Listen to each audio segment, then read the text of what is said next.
Welcome to the channel, and today I'm upcycling these jeans. As you can see from this little clip, they're rather flary, so rather than get rid of them, I wanted to make them into shorts. So I got myself some decent scissors, decided to have them sort of knee length. Used the scissors to just roughly cut across and then fold them over to make sure both sides are the same lengths.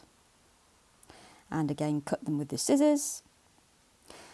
Then I couldn't decide whether I wanted to have them rolled up or fray them, but I thought I'd try with the roll-ups to start with to see if I liked it. And there they are. So I hope you agree. They've turned out pretty well. I was really chuffed with those.